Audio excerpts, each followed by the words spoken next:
On a chilly autumn evening, Emily, a fearless paranormal investigator known for her captivating beauty and sharp intellect, stood at the entrance of Ravenswood Mansion. The dilapidated structure loomed before her, its broken windows like dark eyes watching her every move. Beside her was Ryan, a skeptical journalist with a rugged charm, who had agreed to accompany her for the sake of a thrilling story. He was drawn to Emily's passion but remained unconvinced about the supernatural. As they stepped inside, the air grew thick with dust and the scent of decay. The floorboards creaked ominously beneath their feet, echoing through the empty halls.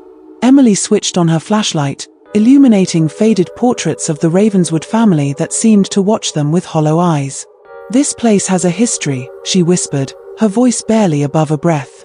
"They say the spirits of the family still linger here, trapped by their dark past." Ryan rolled his eyes but couldn't shake the unsettling feeling creeping up his spine. "It's just an old house, Em. Ghosts aren't real." But as they ventured deeper into the mansion, he felt an inexplicable chill that made him question his skepticism. They entered the grand parlor, where the remnants of a once opulent life lay scattered.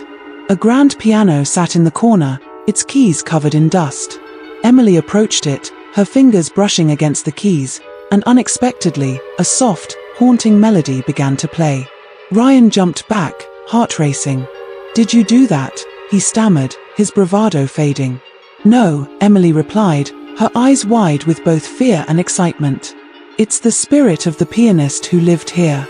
They say he played until his last breath." Suddenly, the temperature dropped, and a shadow flickered across the wall.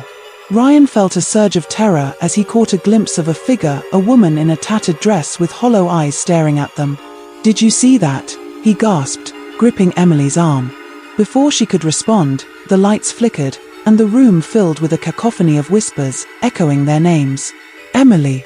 Ryan!" The voices were soft yet menacing, wrapping around them like a cold embrace.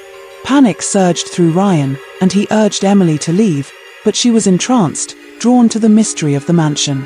As they explored further, they stumbled upon a hidden staircase leading to the attic. The air was thick with dread, but Emily insisted they climb. "We might find something important," she urged. Reluctantly, Ryan followed, his heart pounding in his chest. In the attic, they discovered old trunks filled with letters and photographs. One letter, yellowed with age, detailed a tragic tale of betrayal and madness within the Ravenswood family. "They say the wife went insane after discovering her husband's affair," Emily read aloud, her voice trembling. "She died in this attic, consumed by grief."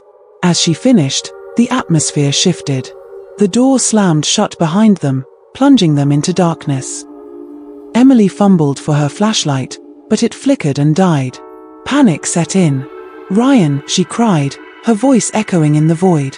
"Stay close," he shouted, feeling around for her. Suddenly, a cold hand grasped his wrist, and he froze. "Emily," he called, but there was no response. The whispers returned, louder this time, filled with rage and sorrow. "Leave this place, leave us." Ryan felt the grip tighten, dragging him toward the edge of the attic. "No. Let me go," he screamed, struggling against the unseen force. Just then, Emily found her phone and switched on the light.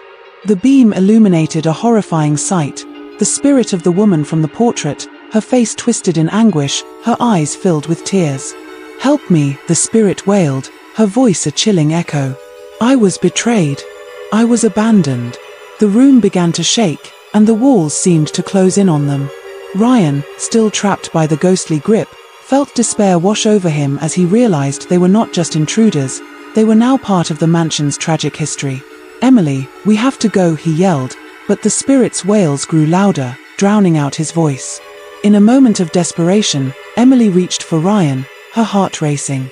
"I won't leave you," she cried, pulling him toward the door. With a surge of adrenaline, they broke free from the spirit's grasp and dashed down the stairs, the whispers turning into anguished screams. "You cannot escape," they echoed, reverberating through the halls. The mansion seemed alive, its walls pulsating with anger as they raced toward the exit. Just as they reached the front door, it slammed shut, locking them inside. Emily pounded on the door, panic rising in her chest. "We're trapped," she shouted. Ryan turned to her, Fear etched on his face. We need to find another way. In a final act of desperation, Emily remembered the letters. The attic. There must be a way out.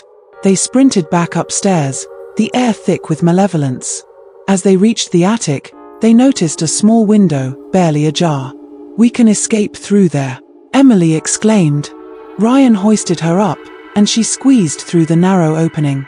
Just as she was about to pull him up, a cold wind swept through the attic, and the spirit materialized, blocking Ryan's path. You cannot leave, it shrieked, its voice filled with torment. In that moment, Ryan felt a surge of courage. We're not here to hurt you, he shouted. We just want to help. But the spirit's rage only intensified, and it lunged for him, its icy fingers grazing his arm. With a final push, Emily pulled Ryan through the window, and they tumbled onto the ground outside. They scrambled to their feet, gasping for breath, as the mansion seemed to roar in fury behind them.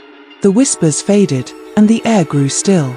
They ran, not stopping until they reached the safety of the road, hearts pounding and minds racing.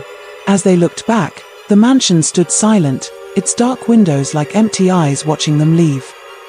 But as they turned to walk away, Ryan felt a chill run down his spine. He glanced down at his arm and saw a faint outline of a handprint, icy and ghostly. Emily, he whispered, fear creeping back in. I think it followed us. The story ends with a haunting realization that some places are never truly abandoned, and some spirits are unwilling to let go, forever lingering in the shadows, waiting for their next victim.